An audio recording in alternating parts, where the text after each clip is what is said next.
एक बार सूरज और हवा में एक झगड़ा हुआ। दोनों में से कौन ताकतवर है ये डिसाइड करना था। तभी हवा ने कहा, देखो क्या तुम्हें वो बूढ़ा आदमी दिख रहा है? उसके ऊपर एक कोट है।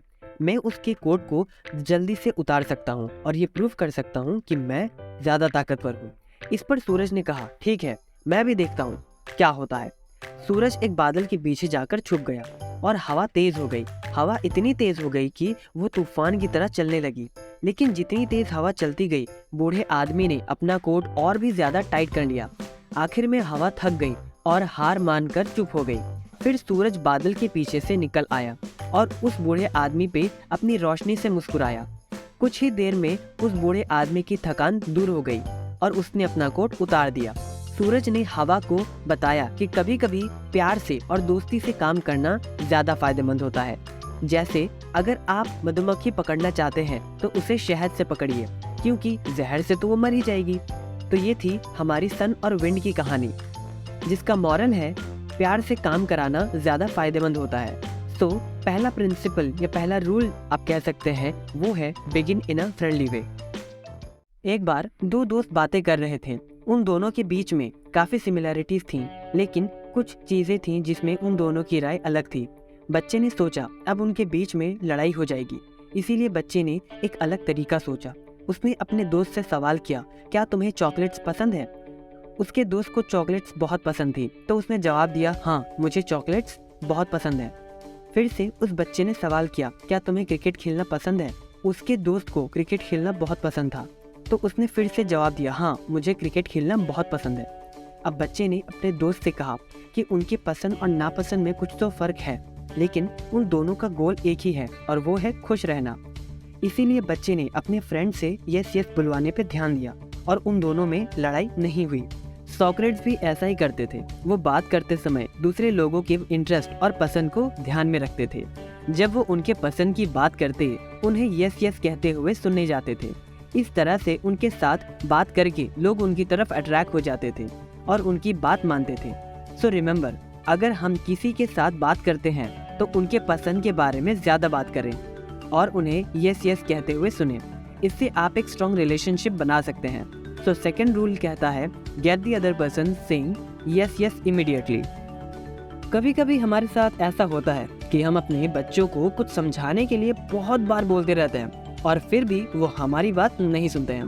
पर क्या आपको पता है कि आपके बच्चों के मन में भी बहुत सारे ख्याल और विचार होते हैं जिस तरीके से आपके मन में होते हैं, जो वो आपको बताना चाहते हैं, लेकिन आप उन्हें इतना ज्यादा बोलते रहते हैं कि वो आपको अपना ख्याल या विचार बताने की हिम्मत ही नहीं कर पाते। एक माँ थी जिसका नाम था बारबरा। बारबरा को अपनी बेटी लीजा से बहुत परेशानी थी, क्योंकि लीजा बड़ी हो चुकी थी और बहुत ज्यादा बातें नहीं करती थी। एक दिन लीजा अपना काम पूरा किए बिना ही घर से बाहर चली गई थी और बारबरा उसे डांटने के लिए तैयार बैठी थी। लेकिन जब लीजा वापस आई तो बारबरा की हिम्मत खत्म हो गई और उन्होंने लीजा से मजबूरी में पूछा, क्यों लीजा, क्यों? लीजा ने नोटिस किया कि उनकी माँ कितनी ज्यादा परेशान है और उसने दिल की बात माँ को बताने की कोशिश की। उसने बताया कि उसके मन में बहुत सारे ख्याल और विचार होते हैं जो वो अपनी माँ से शेयर करना चाहती है, पर माँ उन्हें सुनने के बजाय उन्हें और काम करने के लिए बोलती रहती है। जब बारबरा ने लीजा को सब बोलने दिया तो दोनों के बीच में बातें शुरू हो गईं। लीजा अपनी माँ से अपने दिल की बात शेयर करने लगी और बारबरा ने लीजा की बातों को ध्यान से सुना। इससे दोनों के बीच का रिलेशन बहुत ज्यादा सुधर गया।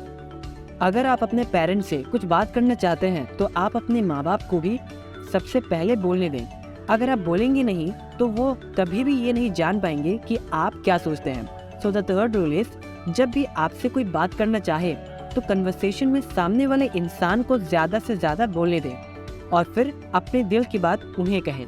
जब आप सामने वाले इंसान को ज्यादा से ज्यादा बात करने का मौका देंगे तो सामने वाला इंसान खाली हो चुका होगा और वो आपको सुनने के लिए रेडी होगा।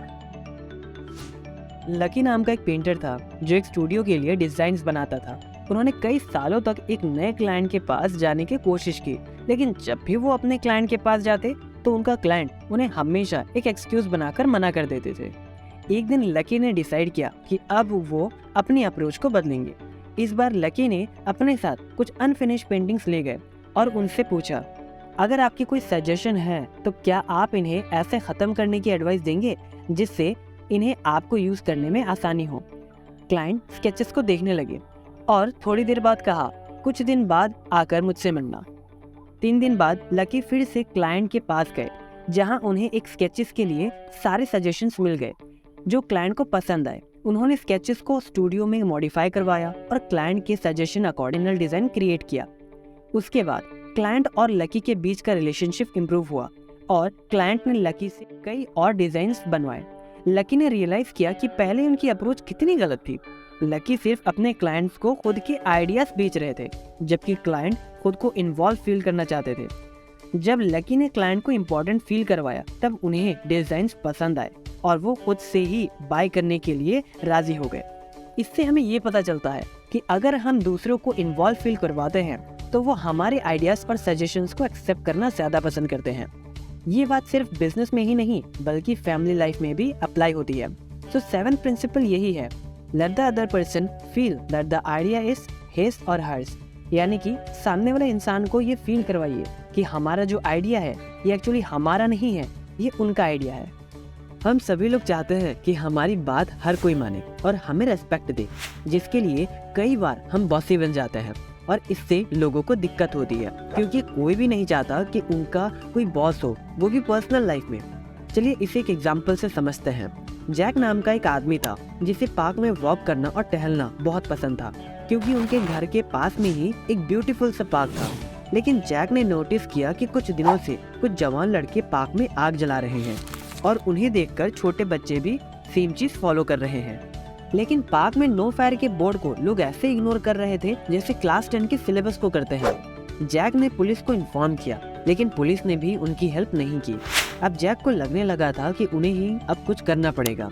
जैक उन लड़कों के पास गए और जैक एक बॉस की तरह बिहेव करने लगे। और जैक ने कहा, अरे जब हम तुम्हारी उम्र के थे तब हम पत्थर से आग जलाते थे, जब हम तुम्हारी उम्र के थे तब हम अपने घर का चूल्हा जलाते थे, ना कि नेचर में आकर पेड़ को बर्बाद करते थे। ये सुनने के बाद उन लड़कों को बहुत दुख हुआ कि कैसे वो माचिस बचाते थे और अपने घर में खाना पकाते थे, लेकिन इसका कोई फायदा नहीं हुआ क्योंकि जैक उन्हें डांट रहे थे। और जैक के जाने के बाद उन लड़कों ने फिर से अपना काम शुरू कर दिया। जैक को ये देखकर काफी दुख हुआ और जिसकी वजह से जैक पिछले 1 साल से डिप्रेशन में था। लेकिन अचानक ही उन्होंने अपनी अप्रोच बदली और ये अप्रोच इस बार डिफरेंट थी। इस बार वो उन लड़कों के पास गए और उनसे फ्रेंडली वे में कहा, दोस्तों आप क्या बना रहे हो? अच्छा खाना पका रहे हो? देखो खाना पकाना बहुत ही ज्यादा इंटरेस्टिंग है, मुझे भी पसंद है, लेकिन अगर आप यहाँ पर खाना पकाओगे आग जलाकर तो हमारे मदर नेचर को दिक्कत हो सकती है और बाहर नो साइन का बोर्ड भी लगा है। अगर आप यहाँ पर आग जलाते हो तो आपको जेल भी हो सकती है। अब यहाँ पर जैक बॉस नहीं बनना चाहते थे तो उन्होंने ये भी कहा, लेकिन अगर आप यहाँ पर आग ना जलाकर सैंडपिट पर आग जलाते हो तो वहाँ पर किसी को कोई दिक्कत नहीं होगी और आप अपना खाना भी एंजॉय कर सकते हो। तो ये एक बहुत बेहतर सलाह है। अब चॉइस आपके हाथ में है। मैं नहीं चाहता हूँ कि आप सब लोग जेल जाएं, क्योंकि खाना पकाना हम सबका अधिकार है, चाहे जहाँ चाहे हम पका सकते हैं। ये सुनने के बाद वो यंग लड़के बहुत ज्यादा खुश हो गए थे और उन्होंने प्रैक्टिकली सोचकर देखा कि ये सच बोल रहे हैं। ऑब्वियसली नो साइन का बोर्ड लगा है तो कुछ ना कुछ एक्शन तो लिया जाएगा ही, और वो जेल नहीं जाना चाहते थे। इससे उनके मन में एक डर बैठ गया था, जिसकी वजह से उन्होंने जैक की बात मान ली और पेड़ के नीचे की आग को बुझाकर सैंड पेट पर अपना खाना पकाने लगे। तो यहाँ से हमने क्या सीखा?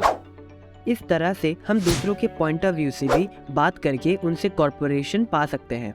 इस स्टोरी से हमें ये सीख मिलती है कि अगर हम दूसरों के पॉइंट ऑफ व्यू से बात करेंगे तो वो हमारी बात सुनेंगे और कॉर्पोरेट भी करेंगे। एक बार एक पियानो टीचर ने एक इंटरेस्टिंग इंसिडेंट को हैंडल करते हुए कहा, उस लड़की का नाम था एलिजाबेथ और उसके हाथ बहुत सुंदर थे, लेकिन उसकी उंगलियों के नेल्स बहुत लंबे थे। ये उंगलियां पियानो बजाने के लिए बिल्कुल भी सही नहीं थी। मिसेस नॉरिस ने सोचा कि उससे पहले एलिजाबेथ को डिस्करेज ना करे, क्योंकि वो पियानो लेसन्स के लिए बहुत इंटरेस्टेड थी। लेकिन उन्हें पता था कि अगर उसके नेल्स ऐसे ही रहे तो वो पियानो को सही तरीके से नहीं बजा सकती है। मिसेस नॉरिस ने एलिजाबेथ के पहले लेसन के बाद ही उसे अपनी बात बताई। उन्होंने एलिजाबेथ को कहा, एलिजाबेथ आपके हाथ और नेल्स बहुत सुंदर हैं, लेकिन अगर आप पियानो को सही तरीके से बजाना चाहती हैं तो आपको अपने नेल्स को थोड़ा छोटा कर लेना चाहिए। आपको ये पता नहीं होगा, लेकिन आपको इससे बहुत हेल्प मिलेगी। एलिजाबेथ को थोड़ा अजीब लगा, लेकिन उसने इस बात को सोचा और अपने नेल्स को ट्रिम कर लिया। जब वो दूसरी बार लेसन्स के लिए आई तो उसकी नेल्स छोटे हो चुके थे। मिसेस नॉरिस ने उसे कॉम्प्लीमेंट किया और उसे अप्रिशिएट किया कि वो अपनी नेल्स को सेक्रीफाइस करके पियानो के लिए तैयार है। इस इंसिडेंट से हमें ये सीख मिलती है कि कभी कभी हमें अपने तरीके से अपने स्टूडेंट्स को मोटिवेट करना चाहिए, क्योंकि कोई भी चेंज बिना प्रेशर के भी पॉसिबल है। 6 कस्टमर्स ने एक ऑटोमोबाइल कंपनी को बिल पे करने से मना कर दिया और किसी कस्टमर ने प्रोटेस्ट भी नहीं किया। उनका ये मानना था कि ये जो बिल है इसमें कुछ मिस्टेक्स हुई हैं और इतना सारा बिल वो कस्टमर्स पे नहीं करने वाले। लेकिन उन 6 कस्टमर्स ने एक पेपर पे साइन किया था जिसमें लिखा था कि सारे काम सही तरीके से और सही टाइम पे हुई है, और कंपनी ये जानती थी कि वो पूरी तरीके से सही है और उनके कस्टमर्स पूरी तरीके से गलत हैं। अब कंपनी वालों ने बिल कलेक्ट करने के लिए कुछ स्टेप्स लिए जो हर कोई लेता है। उन्होंने हर एक कस्टमर को कॉल किया और कहा हमारी कंपनी पूरी तरीके से सही है और उनके कस्टमर पूरी तरीके से गलत है और उन्हें ये बिल पे करना ही होगा। सो आप आकर आपका जो भी बिल है उसे जल्दी से पे करिए। ये अप्रोच के बाद हर एक कस्टमर ने कंपनी का कॉल उठाना ही बंद कर दिया और बिल भी नहीं पे किया। और फिर कंपनी ने बुलाया अपने employee of the month, human engineer of the year Rocky को। रॉकी ने उन 6 कस्टमर को विजिट किया और कहा देखिए, मैं यहाँ पर आपसे कंपनी के बारे में नहीं बल्कि आपसे बात करने आया हूँ और बिना आपके साइड की स्टोरी जाने मैं कुछ भी नहीं कर सकता। कस्टमर्स ने अपनी स्टोरीज बताई और रॉकी ने हर एक कस्टमर को ध्यान से सुना और सही टाइम पे उसने कस्टमर को कहा मैं कुछ नहीं कर सकता हूँ, लेकिन मैं आपके फेयरनेस एंड पेशेंस से इम्प्रेस हूँ। अब क्योंकि आप एक फेयर माइंडेड और पेशेंट पर्सन हैं, इसीलिए मैं चाहता हूँ कि आप मेरे लिए एक काम करें और ये काम सिर्फ और सिर्फ आप ही कर सकते हैं। और कस्टमर ने कहा ठीक है, बताओ क्या काम है। रॉकी ने कहा ये रहा आपका बिल, मैं चाहता हूँ कि आप इस बिल को एडजस्ट कर दीजिए, और अगर आप मेरी कंपनी के प्रेसिडेंट होते तो आप भी यही करते। मैं ये आप पर छोड़ रहा हूँ कि आपको कितना बिल पे करना है। आपका जो भी जवाब होगा मैं उसी को एक्सेप्ट करूँगा। सो एज ए रिजल्ट अगले 2 सालों तक हमने उन 6 कस्टमर्स को कार्स डिलीवर करी। रॉकी कहते हैं कि एक्सपीरियंस ने उन्हें ये सिखाया है कि अगर आपके पास कस्टमर को बचाने का कोई इन्फॉर्मेशन नहीं है तो एक ही तरीका है जिससे आप अपने कस्टमर को बचा सकते हैं, और वो है कस्टमर को ये अज्यूम करवाना कि वो कितना ज़्यादा सिंसियर, ऑनेस्ट, ट्रूथफुल है। और उन्हें एक बार अगर ये रियलाइज हो गया तो कस्टमर्स अपने हर बिल को पे करने के लिए रेडी हो जाते हैं और अपनी कंप्लेंट्स भी वापस ले लेते हैं। So the 7th rule is appeal to the nobler motives. इन सभी रूल्स में से ये रूल बहुत ही ज़्यादा कॉमन है और इसका एक्सेप्शन भी बहुत ही कम है।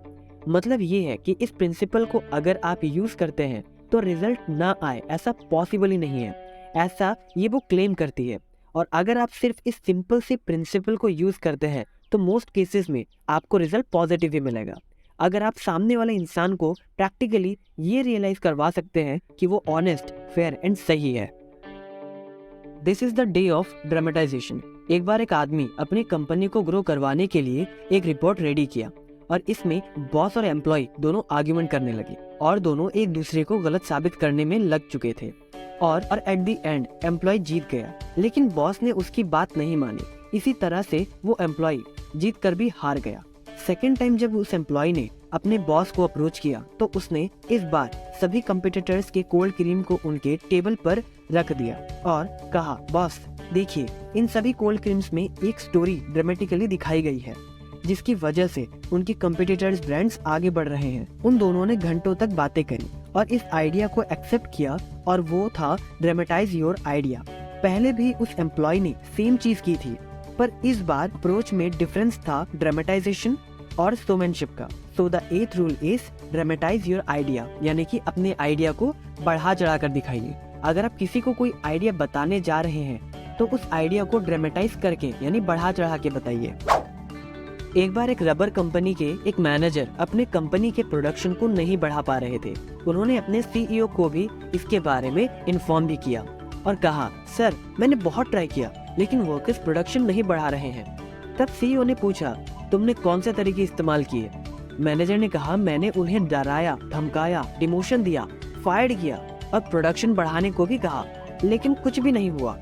फिर उस सीईओ ने एक चौक लिया और अपने मैनेजर से पूछा, आज कितनी प्रोडक्शन हुई है? मैनेजर ने कहा 6। सीईओ ने ग्राउंड पे एक बड़ा सा 6 बनाया और चले गए। जब एम्प्लॉइज ने ये देखा तब उन्होंने मैनेजर से पूछा और मैनेजर ने कहा, कल बड़े सर आए थे और पूछने लगे कि आज कितना प्रोडक्शन हुआ है और एक बड़ा सा 6 बनाकर चले गए। जब सीईओ दोबारा से उस मिल में गए तब उन्होंने देखा कि फ्लोर पे किसी ने 7 लिखा है और सीईओ ने चौक से 7 को हाईलाइट कर दिया और वहां से चले गए। और अगली बार जब उन्होंने अपना ऑफिस विजिट किया तब उन्होंने देखा कि फ्लोर पे एक बड़ा सा 10 लिखा हुआ है और सभी लोग खुशी की वजह से और भी ज्यादा काम करने लगे और इस मिल की प्रोडक्शन उनके सभी कॉम्पिटिटर से ज्यादा हो गई थी। अब आप सोच रहे होंगे कि ये कौन सी प्रिंसिपल है, और वो है कंपटीशन, चैलेंज। कंपटीशन पैसा पाने का नहीं, बल्कि कंपटीशन इम्पोर्टेंट और वैल्यूएबल फील करवाने के लिए। अगर आप लोगों को मोटिवेट करना चाहते हैं और उनसे काम करवाना चाहते हैं तो 9th प्रिंसिपल है थ्रो डाउन अ चैलेंज। दोस्तों, इस वीडियो में हमने इन 9 रूल्स को स्टडी किया है। आप चाहें तो इसका स्क्रीनशॉट भी ले सकते हैं। अगर आप इन प्रिंसिपल्स को डिटेल में पर्सनल एंड प्रोफेशनल लाइफ के एग्जांपल से सीखना चाहते हैं और अपनी रियल लाइफ में अप्लाई करना चाहते हैं तो मैं आपको ये बुक हाईली रिकमेंड करूंगा। इसका लिंक आपको डिस्क्रिप्शन में मिल जाएगा, मस्ट चेकआउट। मिलता है किसी नई वीडियो के अंदर नए टॉपिक के साथ। जय हिंद।